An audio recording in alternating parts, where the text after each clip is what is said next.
Vamos a la palabra del Señor y con la misma devoción y reverencia, hermano, con la que alabamos el nombre del Señor, vayamos a su palabra.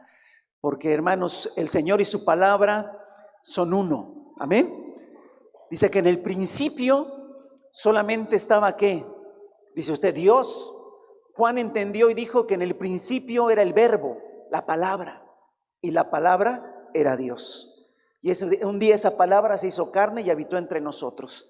Eso quiere decir, hermano, que la palabra y Dios guardan una relación tremenda. No me pida que se lo explique porque no puedo entenderlo ni explicarlo. Pero, hermanos, su palabra, ¿verdad? Parte de su palabra, ¿verdad?, quedó escrita en la Biblia. Y de ahí, hermano, es de donde nosotros sacamos, hermano, entendimiento, revelación de lo que es Dios, de lo que quiere hacer Dios en nuestras vidas. Por eso vamos a comenzar una serie de enseñanzas que hemos titulado ¿Cómo leer la Biblia? ¿Cómo leer la Biblia? Así se va a llamar esta serie de enseñanzas que vamos a estar viendo. Voy a pedirle que vaya a a Lucas 24. Lucas capítulo número 24. Vamos a comenzar en esta escritura. Lucas capítulo número 24. Amén. Lucas 24. Y solamente vamos a leer dos versículos que son el 44 y el 45. Acompáñeme por favor a la palabra del Señor, la Biblia, ¿sí? Y ya vamos a iniciar esta serie de enseñanzas, cómo leer la Biblia, ¿sale? Dice así, si ya lo tiene, sígame, Nueva Versión Internacional. Cuando todavía estaba yo con ustedes, les decía que tenía que cumplirse todo lo que está escrito acerca de mí en la ley de Moisés, en los profetas y en los salmos. Estoy leyendo el versículo 44. Y el 45 dice, entonces les abrió el entendimiento para que comprendieran las escrituras. Repito, cuando todavía estaba yo con ustedes, les decía que tenía que cumplirse todo lo que está escrito acerca de mí en la ley de Moisés, en los profetas y en los salmos. Entonces les abrió el entendimiento para que comprendieran la escritura. La Biblia es la palabra de Dios, inspirada por el Señor a lo largo de 1600 años, por aproximadamente 40 hombres, todo esto lo conocemos, y que dejó escritos 66 libros que componen el Antiguo y Nuevo Testamento, que son, hermano, de donde podemos tomar la fuente de revelación. Para nosotros los cristianos, la única fuente de revelación es la Escritura. Ni la tradición, ni la voz particular de alguien puede tomar el lugar que tiene la Biblia. La única fuente de donde sacamos enseñanza y revelación es de la Biblia. Israel, todo eso usted lo conoce, pero déjeme decirlo, Israel fue el pueblo receptor de lo que conocemos como el Antiguo Testamento. Israel fue el pueblo receptor de lo que conocemos como el Antiguo Testamento. Jesucristo respaldó todos los 39 libros del Antiguo Testamento precisamente en el pasaje que leímos. Cuando Él dice, se tenía que cumplir lo que se habló de mí en la ley de Moisés, en los salmos y en los profetas, solamente estaba diciendo Jesús las tres divisiones en las que la Biblia judía, el Antiguo Testamento judío, estaba dividido. El acomodo de los libros en una Biblia judía, en un Antiguo Testamento judío, no es el mismo acomodo que usted tendrá en su Biblia, pero los libros son exactamente los mismos. Ellos están acomodados en tres secciones: la ley de Moisés, los salmos y los profetas. Nosotros estamos acomodados, bueno, Génesis, Éxodo, Levítico, Números, Deuteronomio y todo ese acomodo que sabemos. Pero si usted hace un estudio y una comparación, son exactamente los mismos. Con eso, ¿qué estamos diciendo? Estamos diciendo que Jesús respaldó todos los 39 libros que tenemos en el Antiguo Testamento, ¿sí? Los que recibieron el pueblo de Israel, ¿sí? El pueblo judío. Entonces, el Antiguo Testamento, hermano, es la fuente de revelación Ojo, por favor, preste atención en esto. De donde los apóstoles del primer siglo tomaron la enseñanza. Es decir, hermano, ¿de dónde tomaron ellos enseñanza los apóstoles del primer siglo? Del Antiguo Testamento.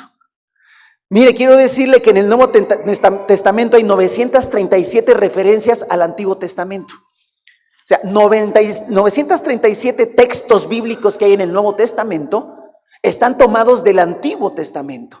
¿Esto qué quiere decir, hermano? Que la fuente de revelación que tuvieron los apóstoles del primer siglo fueron el Antiguo Testamento. Claro, más la revelación que nuestro Señor Jesucristo trajo. Porque el Señor Jesucristo dijo, el maestro, el que era Él, dice, toma del tesoro cosas viejas y cosas nuevas. Entonces, 937 referencias al Antiguo Testamento, ¿sí? Tuvieron los escritores del Nuevo Testamento, y más lo que Jesús dijo, es la fuente de donde se tomó para la comprensión del Evangelio.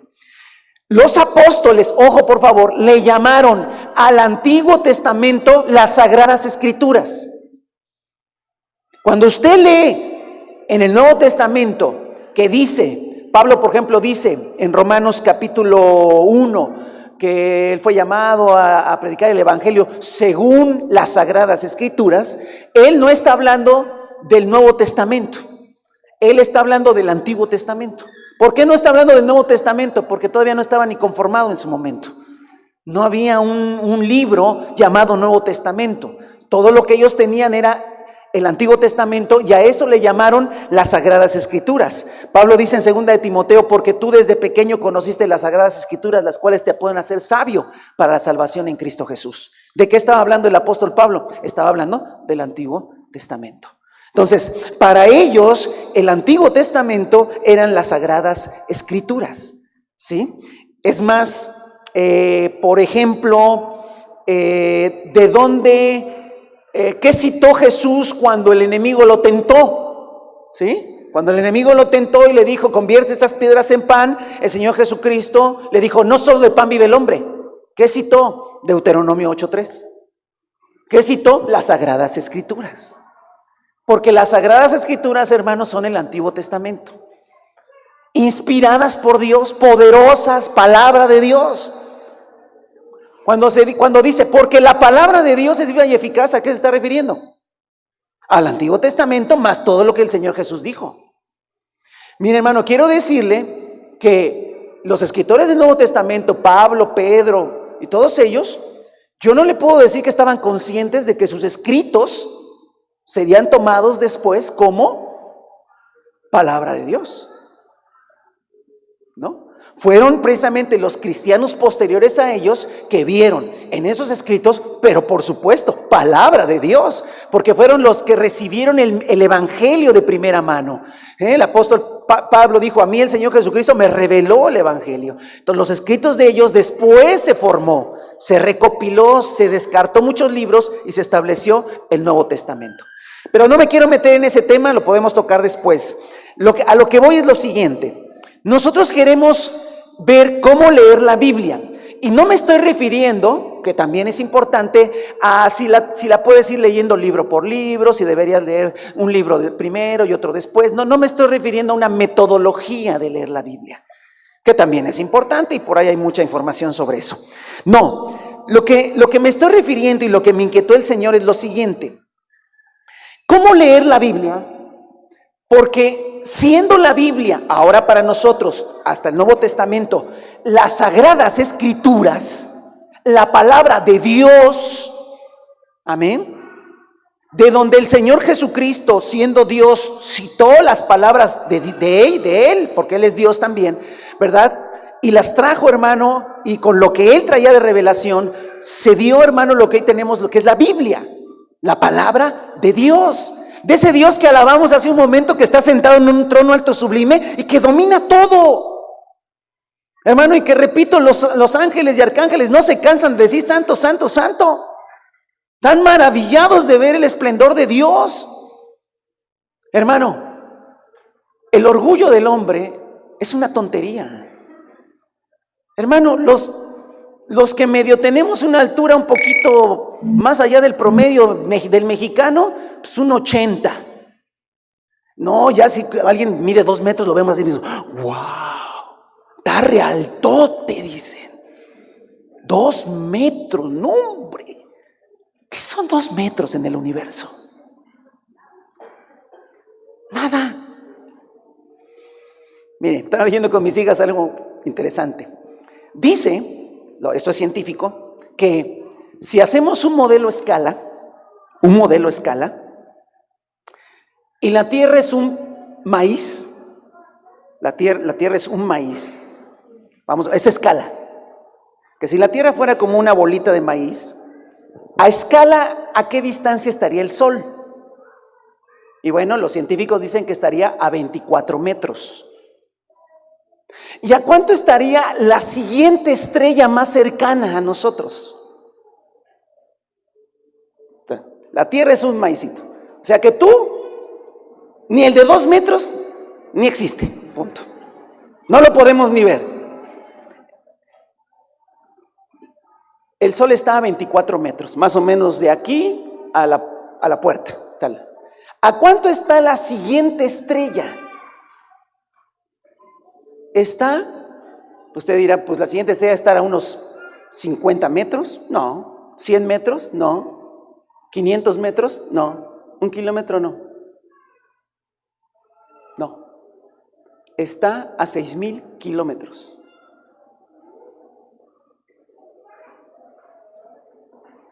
Tal vez de aquí en línea recta hasta Canadá.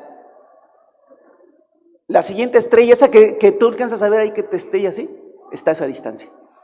Y dice que Dios mide el universo con su palmo. El de 2 metros está al toté.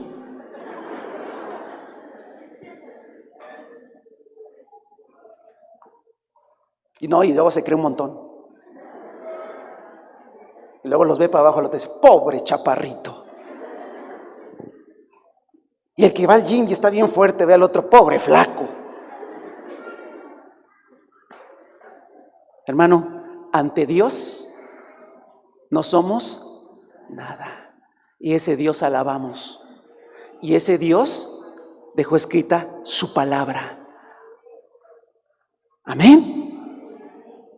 Amén. Y hoy tenemos el enorme privilegio, no porque esté en ese lugar, sino desde que conocimos al Señor, de tener la Biblia al alcance de nuestras manos y leerla constantemente, la palabra de Dios. Dios. No estamos leyendo el discurso de alguien, ni estamos leyendo un buen libro que escribió no sé quién y que ha vendido muchos libros porque tuvo mucha imaginación. No.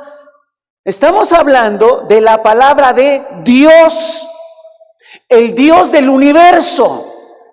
El Dios, hermano, que no alcanzamos ni siquiera a entender su grandeza ni a comprenderla. Porque cuando a mí me dicen que la estrella más cercana está a una distancia de miles de millones de años luz,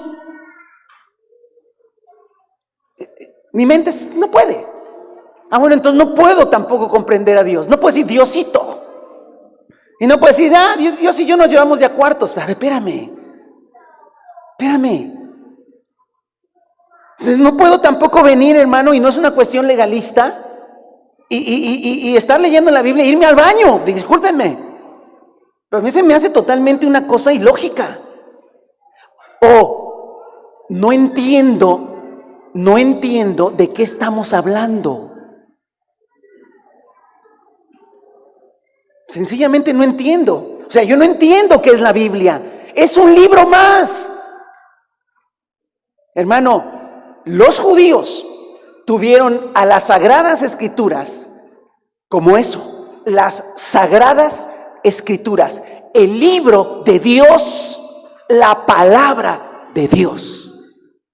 ¿Amén? Ok. Dejando esto, hermano, que es una verdad, mi pregunta o la pregunta es, ¿de dónde surgió eso de cómo leer la Biblia?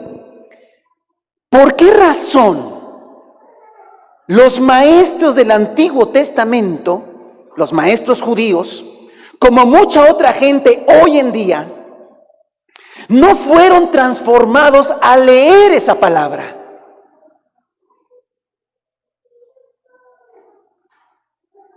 ¿cuánta gente, hermano, no ha leído la Biblia y ahorita está en el mundo? ¿Cuánta gente no ha asistido un tiempo a las iglesias, ha escuchado la palabra de Dios y vámonos?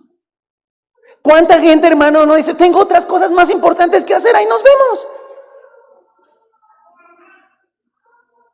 ¿Cuánta gente pasa años en las congregaciones y no es transformada en nada? ¿Cuántos desde niños sus papás los trajeron, vinieron y luego pues, siguieron viniendo de jóvenes y luego se casaron con alguien que sí le ama al Señor y pues sigue viniendo?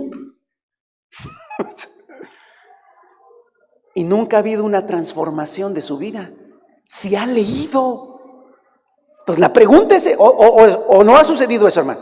¿Y sucedió en los tiempos bíblicos? Sí. Los maestros de la ley, hermano, los maestros de la ley, también, hermano, no fueron transformados y leyeron la palabra. ¿Por qué entonces sí los primeros cristianos, muchos otros cristianos y muchos otros cristianos hoy en día sí son transformados por la palabra? De ahí surgió, hermano, el cómo leer la Biblia.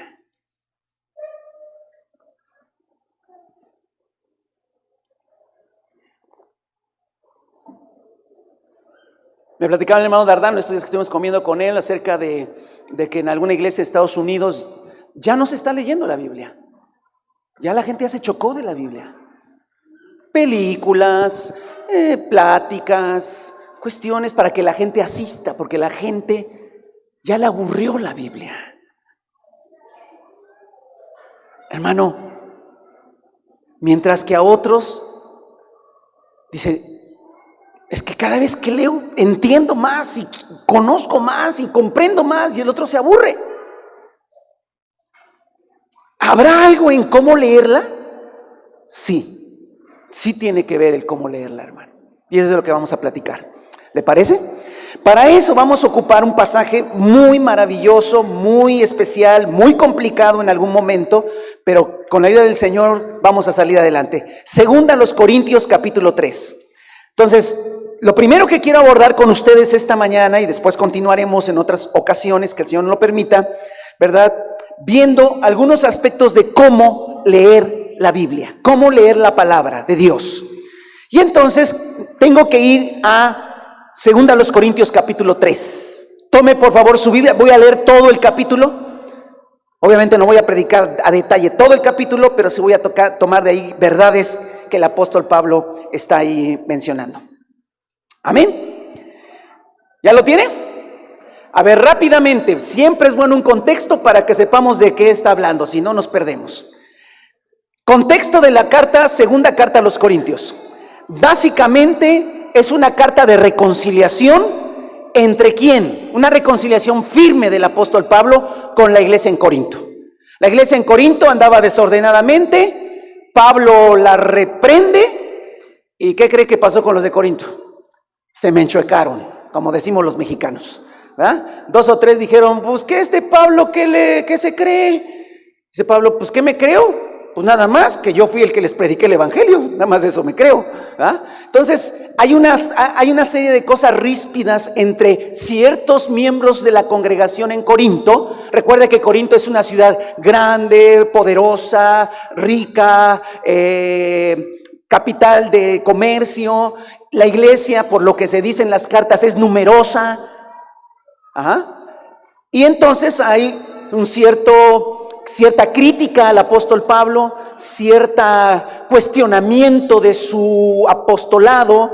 Y el apóstol Pablo, con mucha firmeza, con mucho amor, pero también con mucha cosa directa, ¿verdad? Escribe esta carta para reconciliarse con ellos, ¿sí? Porque había habido ciertos conflictos, ¿sale? Ahora, hay otras cuestiones. Había pasado que habían llegado otros predicadores que habían hablado mal del apóstol Pablo y que ellos se habían puesto como mejores predicadores. Por lo que se entiende, la Biblia no te da una fotografía de nadie.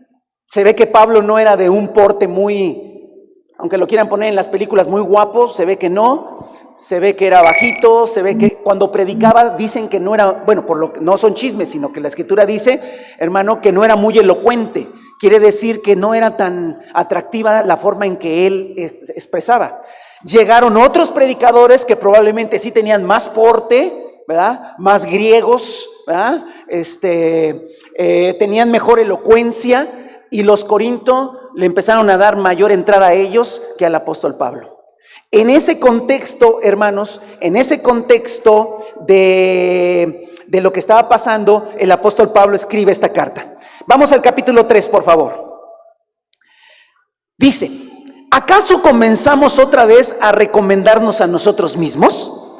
¿O acaso tenemos que presentarles o pedirles a ustedes cartas de recomendación como hacen algunos? ¿Ya pecó? ¿Quiénes eran los algunos? Los que te conté, ¿ah? Que traían cartas de recomendación. Ustedes mismos son nuestra carta, escrita en nuestro corazón, conocida y leída por todos. Es evidente que ustedes son una carta de Cristo expedida por nosotros, escrita no con tinta, sino con el Espíritu del Dios viviente, no en tablas de piedra, sino en tablas de carne en los corazones. 4. Esta es la confianza que delante de Dios tenemos por medio de Cristo. No es que nos consideremos competentes a nosotros mismos, nuestra capacidad viene de Dios. Él nos ha capacitado para ser servidores de un nuevo pacto, no el de la letra, sino el del Espíritu, porque la letra mata, pero el Espíritu da vida. El ministerio que causaba muerte, el que estaba grabado con letras en piedra, fue tan glorioso que los israelitas no podían mirar la cara de Moisés debido a la gloria que se reflejaba en su rostro, la cual ya se estaba extinguiendo. 8. Pues bien, si aquel ministerio fue así, ¿no será todavía más glorioso el ministerio del Espíritu? Si es glorioso el ministerio que trae condenación, ¿cuánto más glorioso será el misterio que trae la justicia? En efecto, lo que fue glorioso ya no lo es, si se le compara con esta excelsa gloria. Y si vino con gloria lo que ya estaba extinguiendo, ¿cuánto mayor será la gloria de lo que permanece? Versículo 12. Así que, como tenemos tal esperanza, actuamos con plena confianza. No hacemos como Moisés, quien se ponía un velo sobre el rostro para que los israelitas no vieran el fin del resplandor que se iba extinguiendo. Sin embargo, la mente de ellos se embotó, de modo que hasta el día de hoy tienen puesto el mismo velo al leer el antiguo pacto. El velo no les ha sido quitado, porque solo se quita en Cristo. Hasta el día de hoy, siempre que leen a Moisés, un velo les cubre el corazón. Pero cada vez que alguien se vuelve al Señor, el velo es quitado. Ahora bien, el Señor es el Espíritu, y donde está el Espíritu del Señor, allí hay libertad. Así, todos nosotros, que con el rostro descubierto reflejamos como en un espejo la gloria del Señor, somos transformados a su semejanza con más y más gloria por la acción del Señor, que es el Espíritu. Amén. Como ustedes pueden ver, todo lo que se dice tiene que ver con lo que le platiqué, ¿verdad? Falsos predicadores, aquello que el apóstol Pablo les habla a ellos. Yo no necesito cartas. Pablo dice, yo no necesito cartas. La carta son ustedes. Si no soy apóstol, pues entonces no tendré la capacidad espiritual de levantar iglesias, porque un apóstol levanta iglesias. Entonces, si yo no soy apóstol, no pude haber levantado la iglesia en Corinto. Ustedes son la carta, no le hagan al cuento, ¿verdad? Ustedes son la carta, ¿verdad? Pero dice algo importante en este contexto de la carta, y que si la carta de recomendación o no carta de recomendación. Váyase al inicio del capítulo 3. ¿O acaso tenemos que presentarles o pedirles a ustedes cartas, como hacen algunos? Ustedes mismos son nuestra carta, dice. Está escrita en nuestro corazón, es conocida nuestra carta y leída por todos. Es evidente que ustedes son una carta de Cristo, expedida por nosotros. Iglesia en Corinto, tú eres la carta de recomendación. Pero luego dice algo interesante, escrita no con tinta, sino con el Espíritu del Dios viviente, no en tablas de piedra, sino en tablas de carne, en los corazones. Y empieza a hablar, hermano, de algo que dicen, Pablo, ¿por dónde te estás yendo? Versículo 4. Esta es la confianza que delante de Dios tenemos. Dice Pablo, yo vivo confiado. Hermano, Pablo dice, yo ejerzo mi ministerio apostólico con mucha confianza. A ver, quiero decirle esto. Pablo nunca dudó que no podría llegar a una ciudad a levantar una iglesia para Cristo. ¿Por qué nunca dudó el apóstol Pablo? Nunca dudó el apóstol Pablo porque él sabía el poder que le habitaba, ojo, y el poder del nuevo pacto. O sea, si tú sabes el poder del nuevo pacto y lo que se mueve en el nuevo pacto, dice el apóstol Pablo, yo estoy muy confiado, no tengo ningún problema. Es más, no me sorprende que mucha gente se convierta a Cristo y no me sorprende que la gente sea transformada. No me sorprende. ¿Por qué? Porque conozco el poder del nuevo pacto. Vamos a leer el versículo 4. Esta es la confianza que delante de Dios tenemos por medio de Cristo. Versículo 5. No es que nos consideremos competentes en nosotros mismos. Ahí está. Nuestra capacidad viene ¿de quién? De Dios. Él nos ha capacitado para ser servidores de un nuevo pacto. No el pacto de la letra, sino del espíritu, porque la letra mata, pero el espíritu da vida. Error garrafal al interpretar este texto. Error garrafal. La letra mata, el espíritu da vida. Por lo tanto, no estudies la Biblia, porque la letra mata.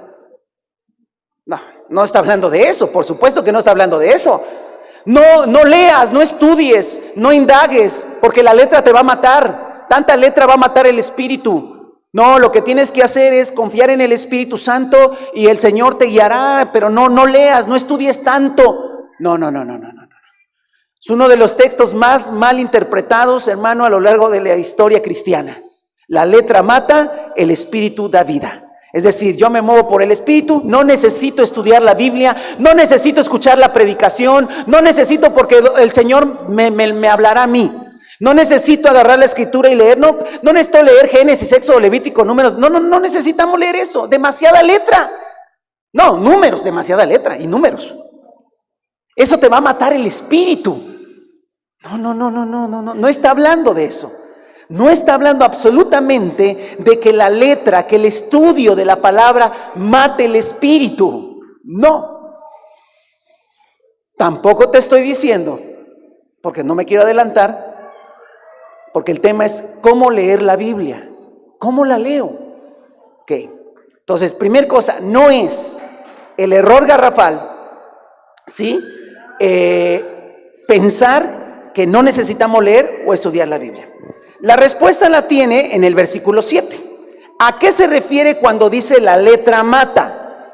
Dice, el ministerio que causaba muerte, ahí está otra vez, porque la letra mata, el ministerio que causaba muerte, el que estaba grabado con letras en piedra, ahí está la letra mata. ¿Cuál letra mata? La que fue escrita en piedras. ¿Quién escribió en piedras esa letra? Dios, los 10 mandamientos, punto. Los 10 mandamientos y toda la ley, esa letra, eso que fue escrito, mata. Gloria a Dios. Cheque esto, por favor, hermano. ¿Cómo se dieron cuenta? Por todo lo que dije en un principio, no se me pierda. Las Sagradas Escrituras para ellos eran ¿qué? Los libros del Antiguo Testamento. ¿Cómo se dieron cuenta ellos que la letra del pacto antiguo mataba? ¿Dónde se dieron cuenta que la letra mata? Leyendo el Antiguo Testamento se dieron cuenta. A ver, no se la quiero poner tan difícil, simplemente le quiero ver que vea las cosas como sucedieron. A ver, ellos, los escritores del Nuevo Testamento, Jesucristo les reveló el Evangelio y ellos, su fuente, de donde sacaron, hermano, muchas verdades fueron el Antiguo Testamento. Al leer ellos, se dieron cuenta que la letra del antiguo pacto mataba. Y era bueno que matara. Era bueno que matara. Porque es Romanos capítulo 7. Yo no conocí el pecado hasta que veí el mandamiento y luego el mandamiento me mató. Porque la paga del pecado es muerte. Hermano, pero yo no quiero predicar de eso. Quiero que usted vea que ellos también leyeron el antiguo, ellos leyeron las Sagradas Escrituras como la leían los fariseos, los maestros de la ley y los judíos también leían lo mismo. Pero los discípulos vieron otra cosa. Ellos vieron, hermano, que el antiguo pacto mataba y que el antiguo pacto y la ley solamente era un conducto para llevarme a Cristo. Y que por lo tanto, una vez que llegué a Cristo, yo ya no necesito el conducto de la ley para agradar a Dios, porque ahora en Cristo Jesús Él me ha hecho justo. ¿Cómo se dieron cuenta de eso? Leyendo ¿qué? Las Sagradas Escrituras, Antiguo Testamento. Esto se agudiza más mi pregunta. ¿Cómo puede ser posible que leyendo lo mismo, unos entienden y otros no entienden? Y esto a mí también me trae mucha paz, hermano. Con una misma predicación unos entienden y otros no entienden. Digo, pues explique bien. No. Lo hago lo mejor que puedo, hermanos. Ya más no puedo. Pero ese no es el tema, si me esfuerzo o no me esfuerzo en explicarlo bien. Es la palabra. ¿Está bien? Ok, seguimos avanzando. Entonces, el ministerio que causaba muerte, el que estaba grabado en letra en piedra, fue tan glorioso que los israelitas no podían mirar la cara de Moisés debido a la gloria que le reflejó en su rostro. Le explico. Cuando Moisés subió al monte Sinaí, Dios le dio las tablas de la ley, bajó, el pueblo se había desmandado, estaba haciendo un ídolo de un becerro y diciendo, este es tu Dios. Moisés se indignó tanto que aventó las tablas y las rompió. ¿Sale? Ya Moisés ya andaba ahí medio haciendo cosas que no, ¿verdad? Pero ok. ¿Qué dice la Escritura? ¿Qué pasó? Hermano, que bueno, hubo un juicio muy terrible porque Dios es Dios celoso. No juegue con Dios, ni le quiera ganar a Dios porque nunca le va a ganar. Y entonces Moisés sube por segunda ocasión. Dios le dice, prepara otras tablas como las primeras y sube. Estuvo 40 días y 40 noches allá arriba y otra vez el Señor le volvió a escribir los 10 mandamientos. ¿Sale? Cuando Moisés baja, ¿su rostro qué? Resplandece. Resplandece su rostro. ¿Por qué le resplandece el rostro, hermano? Porque pasó 40 días y 40 noches ¿en dónde? En la presencia de Dios. Hermano, cuando Dios, su palabra y su presencia están en nosotros, hasta el rostro nos cambia. Mi papá murió, ya murió, está con el Señor, se convirtió a los 50 años. Mi papá era un hombre alcohólico, un hombre pasado de peso, un hombre canoso. Aquí está el resultado, pero sus canas eran verdes, esas canas verdes que son de enfermedad. Mi papá le fue diagnosticado hipertensión eterna, ¿no? Para toda la vida. Él se convierte a Cristo, deja el alcohol así, porque eso de dejar las cosas es así, hermano. Mi papá rejuvenece. Sus canitas se le ponen blanquitas, bonitas. Él la adelgaza. Y es otro hombre. Porque la gloria de Dios se nota, hermano. En esta ocasión, el rostro de Moisés, ¿qué? Pero a Moisés se le ocurrió ponerse un velo en la cara. Porque cada que salía, su rostro resplandecía. Pero ojo,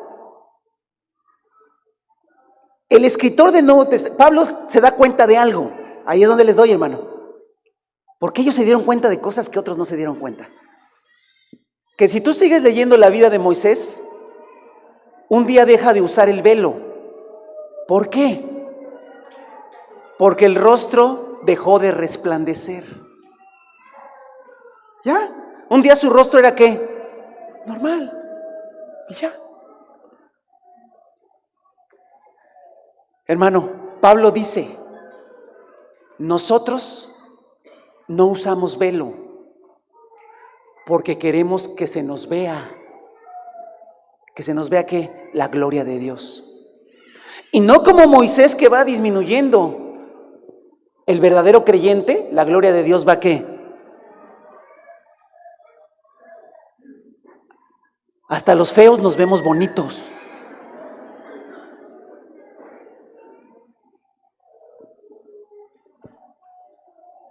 Sigo leyendo, hermano. De eso se trata el tema, ¿vale? Dice, pues bien, versículo 8, si aquel ministerio, el de Moisés, fue así, ¿no será todavía más glorioso el ministerio del Espíritu, del nuevo pacto? Si es glorioso el ministerio que trae condenación, ¿cuánto más glorioso será el ministerio que trae justicia? A ver, ¿qué está diciendo? Si Moisés traía, hermanos, el objetivo, escúcheme, el objetivo de traerle al pueblo de Israel la ley que los mataría,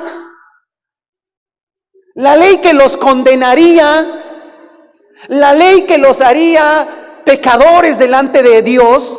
Fíjese, hermano, Moisés traía las tablas de la ley y venía resplandeciendo de la gloria de Dios, pero lo que traía era un instrumento que haría que el pueblo de Israel, al conocerlo, supiera su pecado y supiera su condenación.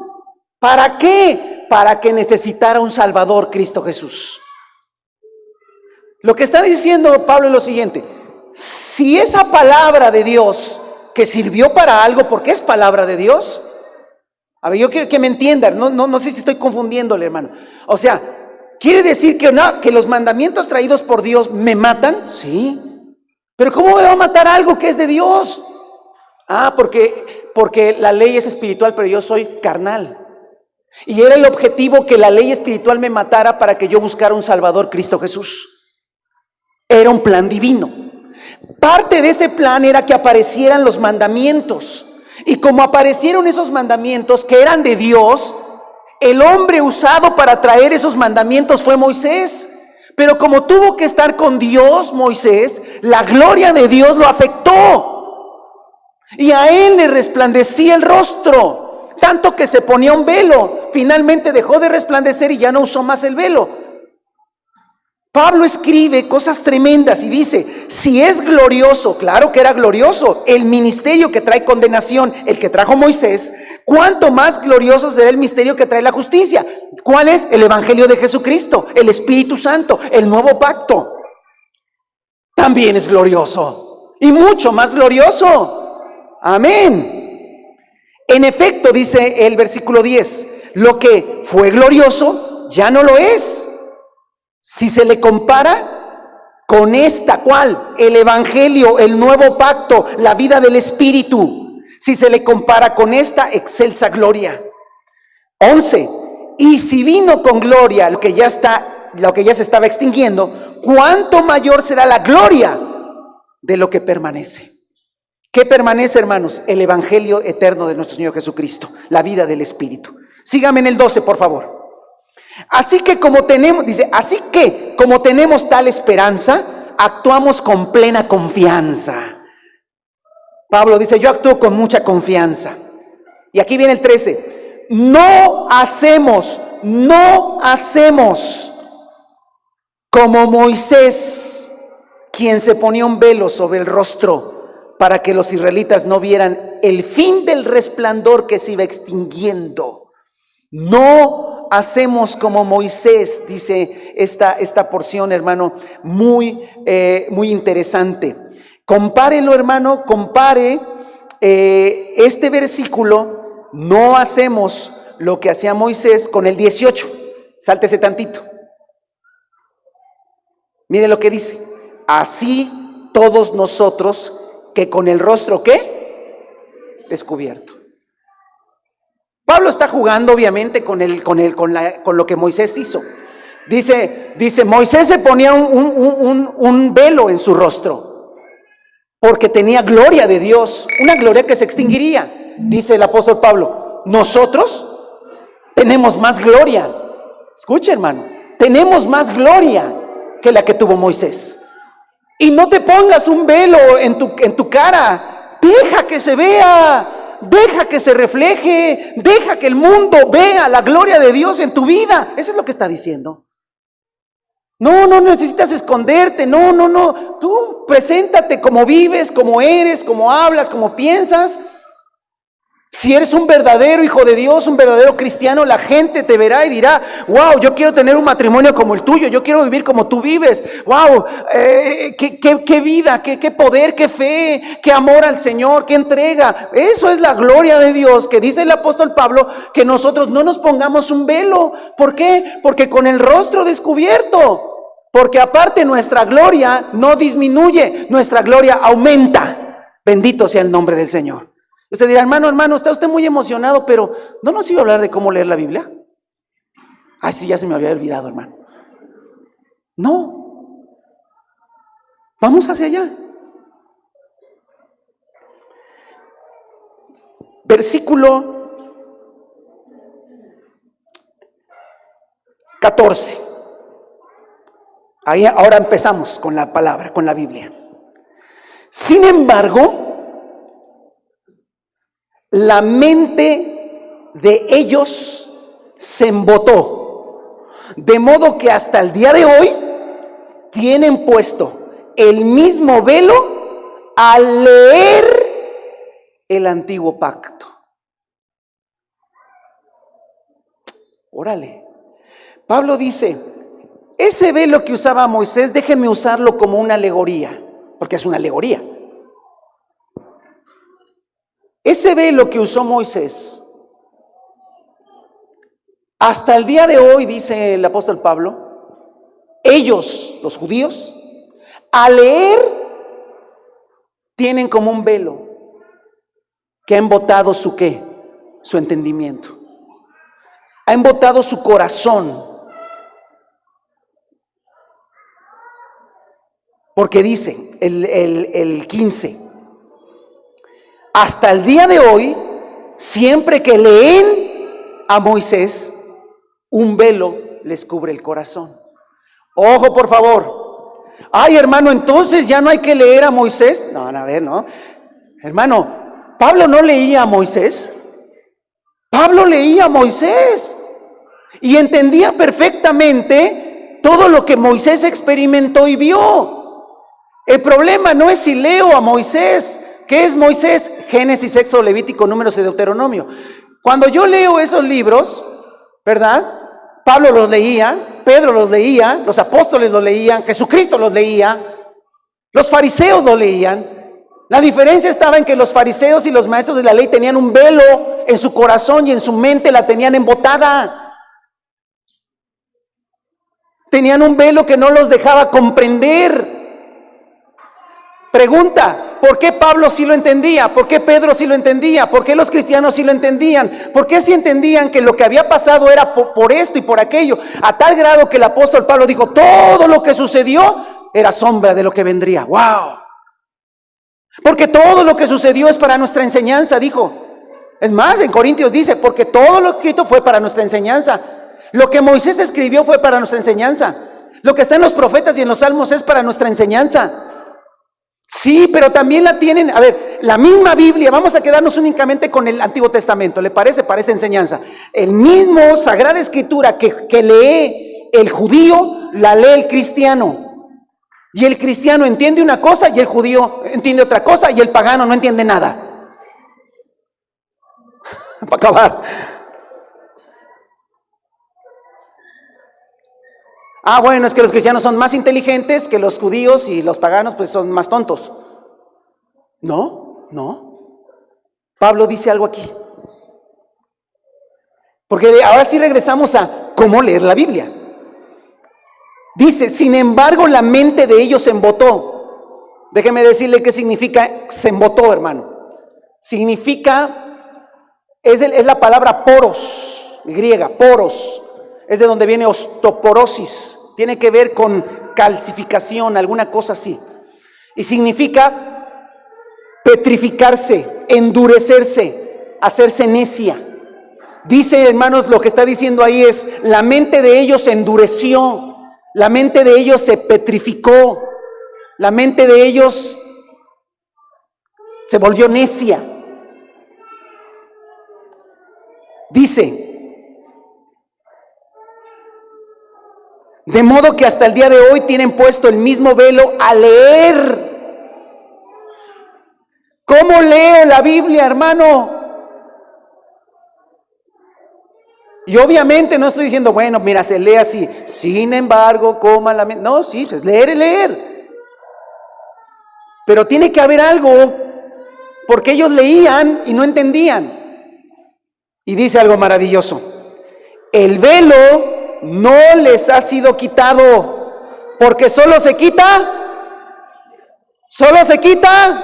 en Cristo. En Cristo. Hermano, no quiero a nadie condenar, ni nadie se siente incómodo, y se siente incómodo, pues ya ni modo. Si tú no entiendes las Sagradas Escrituras, no te preocupes, no eres el único. Y no te preocupes, tu coeficiente intelectual es bueno. No te preocupes, tu herencia genética de razonamiento, inducción, deducción, memorización es correcta. No tiene que ver con eso. No, sí tienes buena lectura y retención y puedes, o sea, no hay problema. Es más, te lo digo de una manera. No te preocupes, ¿por qué? Porque bien que entiendes otras cosas. Mujer, ¿recuerdas el día, la hora, cómo venía vestido, qué le dijo, cómo le dijo, quién estaba? De hace como 25 años, tienes una memoria tremenda. O sea, por ese lado no. Jóvenes, tú puedes recordar cuántos puntos llevas en el jueguito, cuántos has matado, cuántos puntos, todo, y cosa tremenda, ¿no? Tú sabes también hace cuántos no le ganaba el Cruz Azul al América y todo eso lo tienes.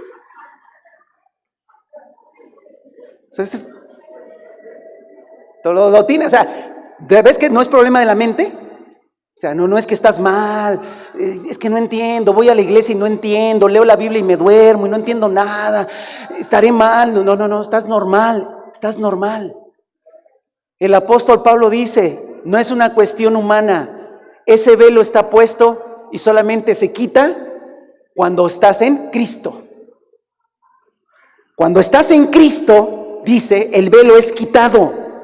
Hasta el día de hoy, siempre que leen a Moisés, el velo les cubre el corazón. Pero cada vez que alguien se vuelve al Señor, el velo es ¿qué? Quitado. Es decir, hermano, cuando yo me vuelvo a Cristo, cuando me entrego de verdad a Cristo, es quitado el velo. Y entonces, cuando el velo es quitado, puedo leer y comprender lo que está en la Escritura.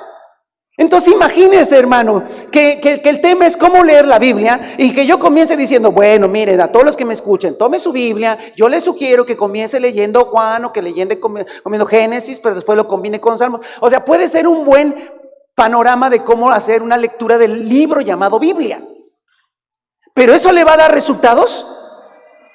No le va a dar resultados. ¿Por qué? Porque puede leer, escúcheme, puede leer. Y estamos leyendo y nos hemos quedado algunos retrasaditos o retrasadotes, hermano, pero hemos de terminar de leer la Biblia en un año, año y medio, 2. Y está muy bien. Pregunta: ¿transformará mi vida?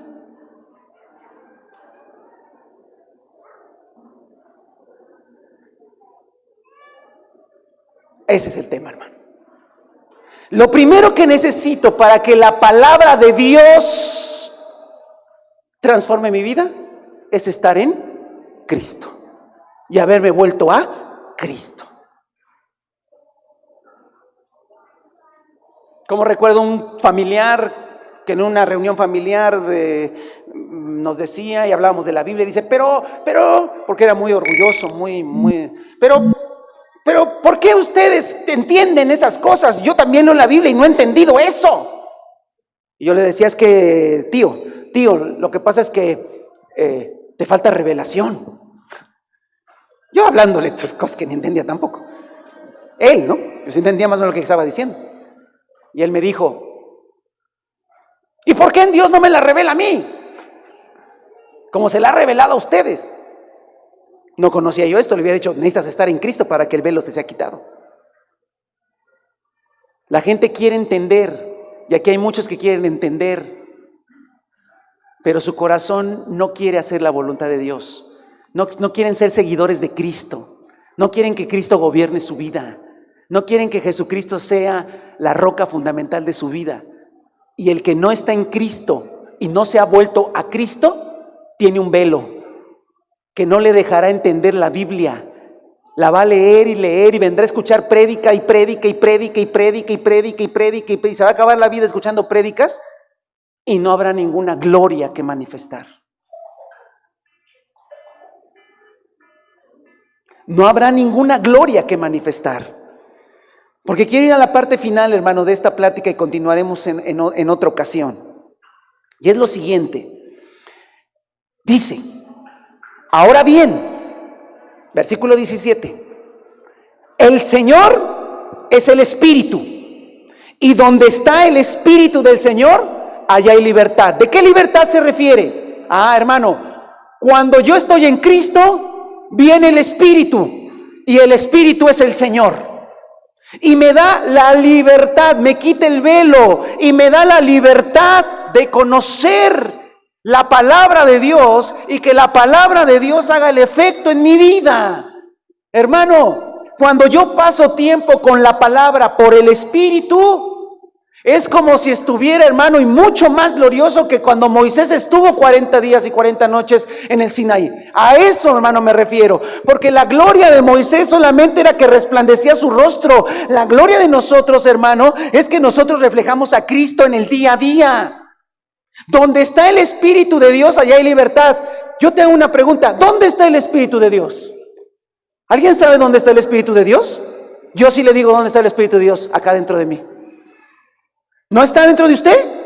Bueno, si está dentro de usted, hay libertad. ¿Libertad para qué, hermano?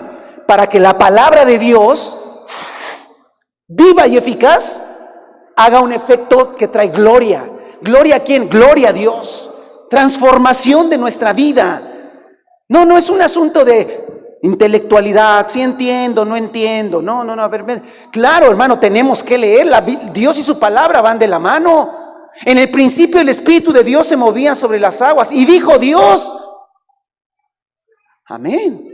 Ahí está el Espíritu en tu corazón y en mi corazón, porque el Espíritu solamente viene cuando estamos en Cristo y nos hemos arrepentido de nuestros pecados y hemos aborrecido nuestra antigua manera de vivir. Y no queremos más la vida antigua, queremos lo nuevo.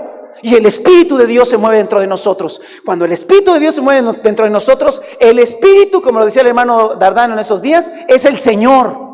Y donde está el Espíritu de Dios, hay libertad. Sigo leyendo. Así, todos nosotros, que con el rostro descubierto, reflejamos como en un espejo la gloria del Señor. Aquí viene el efecto, hermano, de la palabra, de leer y el Espíritu juntos. Somos transformados a su semejanza con más y más gloria por la acción del Señor, que es el Espíritu. Es decir, hermano, cuando hemos nacido de nuevo y vamos a la palabra hace un efecto poderoso por el Espíritu Santo que está en nosotros y nos va transformando. Para resumir, ¿cómo leo la Biblia? Primero, checa que estés en Cristo, que hayas nacido de nuevo y que el Espíritu Santo está dentro de ti. De otra manera, si quieres leerla, está bien. Historias bíblicas siempre son emocionantes y son bonitas. Y tal vez acalle tu conciencia y digas, bueno, estoy leyendo la Biblia, soy por lo tanto cristiano. No, por leer la Biblia nadie es cristiano. ni por cantar canciones, ni por asistir. Uno es cristiano por un acto milagroso que se llama el nuevo nacimiento, donde nuestra vida pasada es quitada y es implantado el Espíritu de Dios dentro de nosotros, que nos transforma en nuevos seres humanos, nuevos seres humanos. Una vez que estás en Cristo, ahora, cada que tú leas, puedes leer a Moisés, puedes leer, porque es palabra de Dios y todo fue escrito para nuestra enseñanza. Tú puedes leer y debes leer, pero escucha esto, tú debes leer confiando que el Espíritu Santo te enseñará. Y ojo, por favor, escribirá, porque Él lo va haciendo, porque aquí habla de un proceso, dice, porque somos transformados a su semejanza con más y más gloria por la acción del Señor, que es el Espíritu. A ver, hermano, cuando yo termino de meditar la palabra, cuando yo termino de leer la palabra, el Espíritu ha impregnado su palabra en mi corazón, en mi espíritu, en mi mente. Eso es lo que tiene que suceder. Y para eso necesito confiar en el Espíritu, no en mi capacidad de razonamiento. Y no estoy diciendo que no razonemos, hermano. Pues por supuesto que estamos escuchando y estamos... Pero no es un asunto, hermano, de que yo me ponga a escuchar o a leer y mi razonamiento esté al 100% ahí. Sí, lo voy a ocupar, siempre lo voy a ocupar. Pero yo estoy confiando que habrá una palabra, que habrá una verdad de Dios en todo lo que estoy leyendo, que va a quedar marcada en mi corazón, que eso hará que mi vida se transforme y no sea el mismo después de haber leído la palabra de Dios. Porque ¿cómo puede ser posible, hermano, que lea la palabra de Dios, que escuche palabra de Dios y mi vida siga igual? Eso solamente dice una cosa, que mi mente está embotada, que sería lo peor, que no estoy en Cristo, o que aún estando en Cristo, no confío en el Espíritu Santo de Dios. No estoy, hermano, conectado con el Espíritu Santo.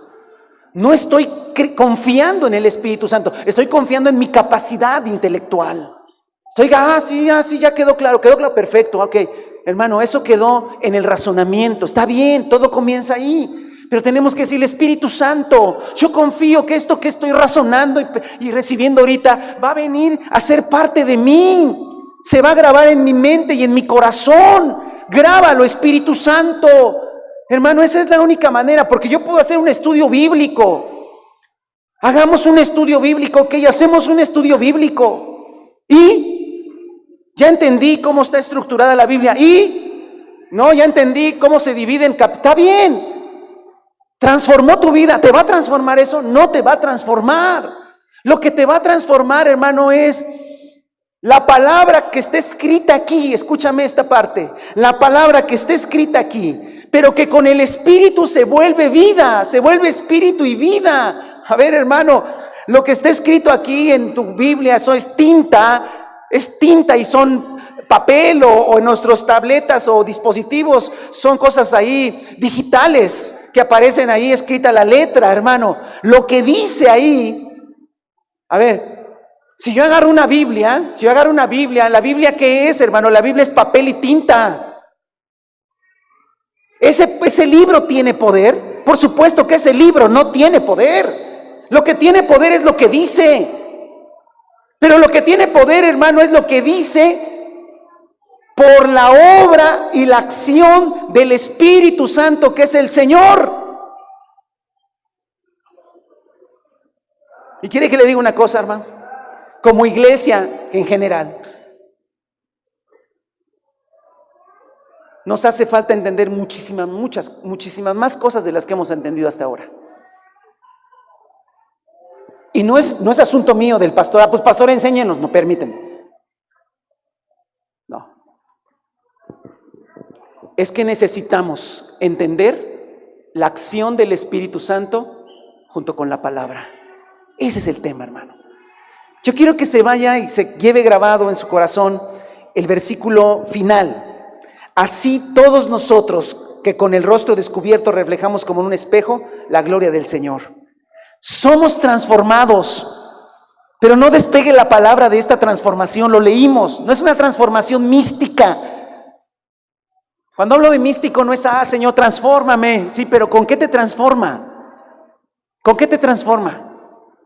Con su palabra. ¿Cuál es el instrumento que transforma nuestras mentes? Su palabra.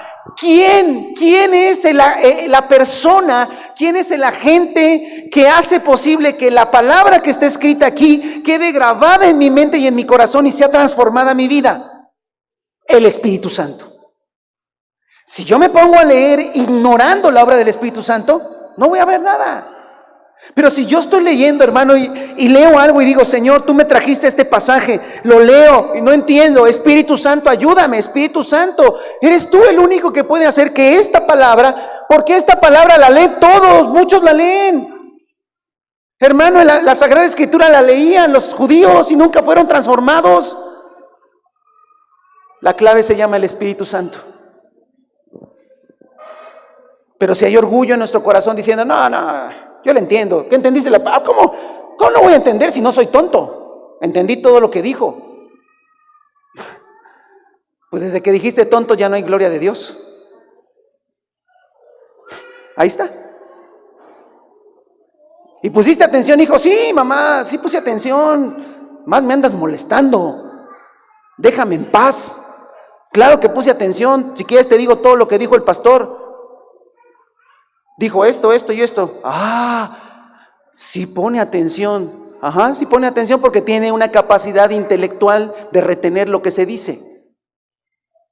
Pero no hay gloria en eso. No fue transformado. Si no diría, no mamá, sí, claro que sí mamá. Y diría, en cambio otro, ¿tú entendiste algo? No mamá, no entendí. Bueno, no me acuerdo de mucho, pero pues yo te quería así que me perdonaras todas las cosas malas que he hecho. ¿Quién fue transformado? Pero ojo, no estoy diciendo sin la palabra. Nadie es transformado sin la palabra. Pero nadie es transformado solo con la palabra. Tiene que estar la acción del Espíritu. Póngase sobre sus pies, por favor. ¿Cómo leer la Biblia? Sí llegué. Sí llegué. Amados, ¿la Biblia es la palabra de Dios? ¿Cuántos creen que la Biblia es la palabra de Dios? Levánteme su mano. Úchale, hermano.